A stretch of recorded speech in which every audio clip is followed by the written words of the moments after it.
El libro de Apocalipsis es un libro abierto.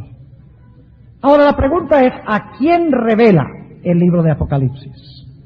Dice, la revelación de Jesucristo. Ahora, ¿saben que esa es una expresión muy importante? Martín Lutero escribió un comentario bíblico sobre cada libro de la Biblia menos 2. Nada más para ejemplificar este punto. Martín Lutero nunca escribió un comentario sobre el libro de Santiago, porque no le gustaba el libro de Santiago. Porque el libro de Santiago dice que el hombre es justificado por obras y no solo por fe. Y Lutero decía, eso no cuadra con mi teología. Así que lo llamaba la epístola de paja y lo echaba a un lado. Inclusive en cierta ocasión dijo, si yo pudiera elegir, yo sacaría el libro de Santiago de la Biblia. Imagínense eso, el gran Lutero. El segundo libro sobre el cual Lutero nunca escribió un comentario bíblico fue el libro de Apocalipsis. Y Martín Lutero explicó por qué. Él dijo, yo no encuentro en Apocalipsis sino cuernos, monstruos, dragones y números misteriosos. Eso decía Lutero. Lástima que Lutero no leyó la primera frase. Porque el libro de Apocalipsis no es una revelación de monstruos y dragones y números. Aunque muchos adventistas enfatizan eso. Muchos predicadores, evangelistas adventistas, muchos disidentes adventistas hablan de lo espectacular de Apocalipsis y se le olvida lo principal, que es una revelación de Jesucristo. Para muchos el libro de Apocalipsis es un libro de política. Ustedes leen la mayoría de los libros protestantes. Ellos hablan de las naciones árabes que van a venir contra los judíos porque son antisemíticos. Y entonces dice que se va a secar aquel gran río, el Éufrates, y va a haber una gran guerra allá en el valle de Megido, y que va a haber una lucha por el petróleo del Medio Oriente, y todo lo vuelven algo secular, algo político. ¿Qué tiene que ver ese escenario con el pueblo de Dios? ¿Qué tiene que ver ese escenario que se pinta en tiempos modernos con Cristo? Claramente dice en Apocalipsis 1 y el versículo 1 que Apocalipsis no es un libro cerrado, es abierto, porque es una revelación. Y en segundo lugar, no es un libro de política. No es un libro que tiene el propósito de satisfacer nuestra curiosidad futurista. Es un libro cuya intención es revelar en toda su gloria a Jesús para que podamos conocerlo y podamos prepararnos para su gloriosa venida. Ese es el propósito del libro. Ahora, el libro de Apocalipsis no habla en terminología y en idioma común. Aquí es que surge el problema.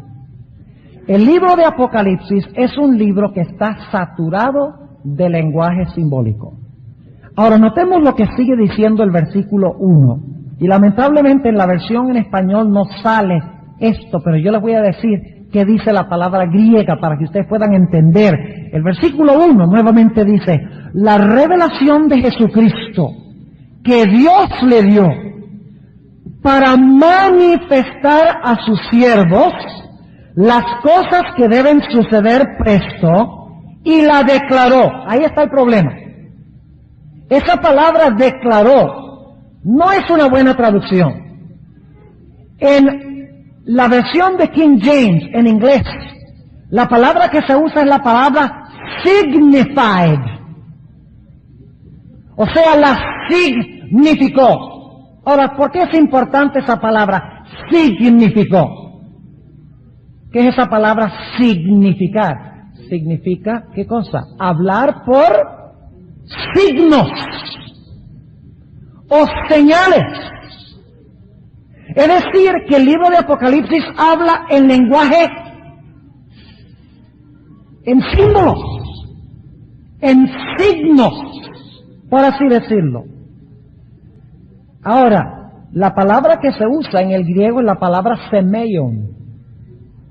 La palabra semeion, que es la misma palabra que se usa para hablar de las señales que hizo el Señor Jesucristo. Es decir, que nosotros no podemos leer el libro de Apocalipsis y tomarlo literalmente, porque nos metemos en problemas. ¿Cuántos de ustedes han visto alguna vez a una mujer parada sobre la luna, brillando con el sol y con una corona de 2 estrellas en su cabeza y un dragón que se le para al lado para comerse un hijo cuando nazca? ¿Ah? ¿Qué clase de lenguaje es este? ¿Cuántos de ustedes han visto alguna vez a una ramera sentada sobre muchas aguas, sentada sobre una bestia bermeja que tiene 7 cabezas y 10 cuernos, soberano monstruo, que tiene dientes de hierro? ¿Está hablando en lenguaje qué? Simbólico. Y si podemos entender cómo comprender el lenguaje simbólico, podemos descifrar el libro. Porque hay un código o hay una clave que se encuentra en la misma Biblia sobre cómo descifrar a los símbolos. Es decir, cómo ir más allá del símbolo a lo que significa el símbolo. De lo representativo al significado literal que está tratando de enseñar el símbolo. Ahora, las palabras claves en idioma simbólico son las palabras como o semejante. Aunque hay que reconocer que muchas veces no se usan esas palabras cuando se usa lenguaje simbólico. A veces se usa la palabra esto es como esto es semejante a esto, pero a veces sencillamente se menciona el símbolo y se deja que nosotros mismos determinemos que eso es un símbolo. Ahora vamos a usar algunos ejemplos para que entendamos lo que estoy diciendo. Vamos al Evangelio según Mateo, el capítulo 13, el versículo 31. Note lo que dice. Otra parábola les propuso diciendo, el reino de los cielos es semejante al grano de mostaza. Ahora fíjense, el grano de mostaza es un ¿qué?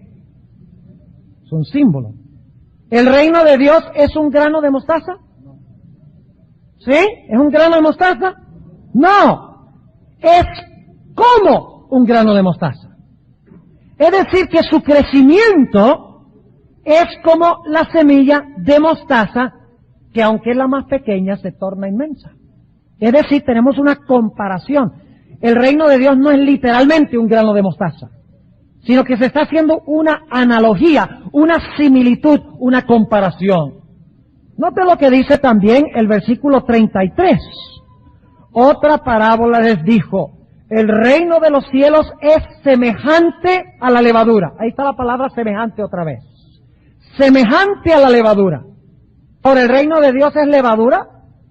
No, es semejante a levadura. Hay algo en la levadura que sirve como representación o símbolo o ilustración en cuanto a algún aspecto del reino de Dios.